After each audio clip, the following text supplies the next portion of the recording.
حضرت اویس کرنی رضی اللہ تعالی عنہ حضور نبی پاک صلی اللہ علیہ وآلہ وسلم کی زیارت نہیں کر سکے، لیکن دل میں حسرت بھی تھی کہ حضور صلی اللہ علیہ وآلہ وسلم کا دیدار کر لوں۔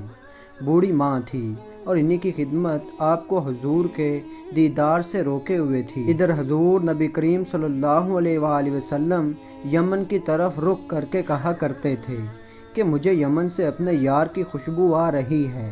ایک صحابی نے کہا، حضور آپ اس سے اتنا پیار کرتے ہیں اور وہ ہے کہ آپ سے ملنے بھی نہیں آئے، تو آپ صلی اللہ علیہ وآلہ وسلم نے فرمایا کہ اس کی بوڑھی اور نبینا ماں ہے جس کی اویس بہت خدمت کرتا ہے اور اپنی بوڑھی ماں کو وہ تنہا چھوڑ کر نہیں آ سکتا۔ آپ صلی اللہ علیہ وآلہ وسلم نے حضرت عمر رضی اللہ تعالی عنہ اور حضرت علی رضی اللہ تعالی عنہ سے مخاطب ہوتے ہوئے فرمایا کہ تمہارے دور میں ایک شخص آئے گا جس کا نام ہوگا اویس بن نامر، قد ہوگا درمیانہ، رنگ ہوگا کالا اور جسم پر ایک سفید داغ ہوگا۔ جب وہ آئے تو تم دونوں اس سے دعا کرانا، کیونکہ اویس نے ماں کی ایسی خدمت کی ہے، جب بھی وہ دعا کے لیے ہاتھ اٹھاتا ہے تو اللہ اس کی دعا کبھی رد نہیں کرتا۔ حضرت عمر رضی اللہ تعالی عنہ 10 سال خلیفہ رہے اور ہر سال حج کرتے، ہر بار حضرت اویس کرنی کو تلاش کرتے لیکن انہیں اویس نہ ملتے۔ ایک دفعہ حضرت عمر رضی اللہ تعالی عنہ نے سارے حاجیوں کو میدان عرفات میں اکٹھا کر لیا اور کہا کہ تمام حاجی کھڑے ہو جائیں، پھر کہا کہ سب بیٹھ جاؤ، صرف یمن والے کھڑے رہو، تو سب بیٹھ گئے اور صرف یمن والے کھڑے رہے۔ پھر کہا کہ یمن والے سارے بیٹھ جاؤ، صرف قبیلہ مراد کھڑا رہے۔ پھر کہا مراد والے سب بیٹھ جاؤ، صرف کرن والے کھڑے رہو، تو صرف ایک آدمی بچا اور حضرت عمر نے کہا کہ تم کرنی ہو؟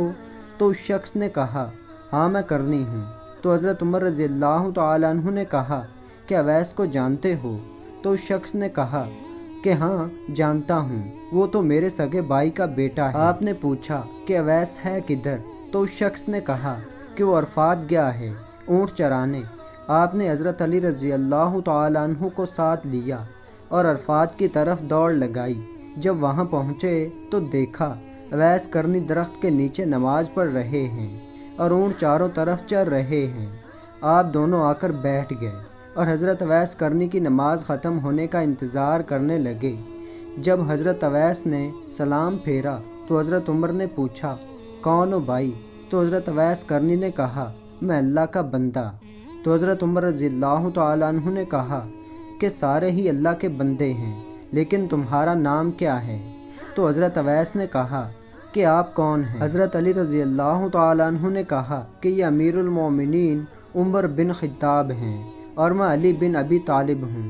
حضرت اویس کا یہ سننا تھا کہ وہ تھر تھر کانپنے لگے اور کہا کہ جی میں معافی چاہتا ہوں، میں نے آپ کو پہچانا نہیں تھا، میں تو پہلی دفعہ حج پر آیا ہوں۔ حضرت عمر رضی اللہ تعالی عنہ نے کہا کہ تم اویس ہو؟ تو انہوں نے کہا ہاں میں ہی اویس ہوں۔ حضرت عمر رضی اللہ تعالی عنہ نے کہا کہ ہاتھ اٹھا اور ہمارے لیے دعا کر۔ وہ رونے لگے اور کہا کہ میں دعا کروں؟ آپ لوگ سردار اور میں نوکر آپ کا، اور میں آپ لوگوں کے لیے دعا کروں؟ تو حضرت عمر نے کہا کہ ہاں اللہ کے نبی صلی اللہ علیہ وآلہ وسلم کا حکم تھا کہ اویس جب بھی آئے تو اس سے دعا کروانا۔ پھر حضرت اویس کرنی نے دونوں کے لیے دعا کی۔ آپ صلی اللہ علیہ وآلہ وسلم نے فرمایا کہ جب لوگ جنت میں جا رہے ہوں گے تو حضرت اویس کرنی بھی چلیں گے۔ اس وقت اللہ تعالیٰ فرمائیں گے کہ باقیوں کو جانے دو اور اویس کو روک لو۔ اس وقت حضرت اویس کرنی پریشان ہو جائیں گے اور کہیں گے کہ اے خدا آپ نے مجھے دروازے پر کیوں روک لیا؟ تو اللہ تعالیٰ فرمائیں گے کہ پیچھے دیکھو۔ جب پیچھے دیکھیں گے تو پیچھے کروڑوں اربوں کی تعداد میں جہنمی کھڑے ہوں گے۔ تو اس وقت خدا فرمائیں گے کہ اویس تیری ایک نیکی نے مجھے بہت خوش کیا، ماں کی خدمت، تو انگلی کا اشارہ کر، جدھر جدھر تیری انگلی پھرتی جائے گی میں تیرے طفیل ان کو جنت میں داخل کرتا جاؤں گا۔ سبحان اللہ، میری ماں میری جنت، یا اللہ ہمیں بھی والدین کی خدمت کرنے والا بنا دے، آمین آمین۔ اور جن کے والدین یا ان میں سے ایک نہیں ان کو اپنے والدین کے لیے صدقہ جاریہ بنا دے۔ آمین ثم آمین یا رب العالمین۔ تو دوستو ایسی ہی شاندار ویڈیو دیکھنے کے لیے چینل کو سبسکرائب کریں۔ تو ملتے ہیں ایسے ایک اچھی ویڈیو میں، تب تک کے لیے اللہ حافظ۔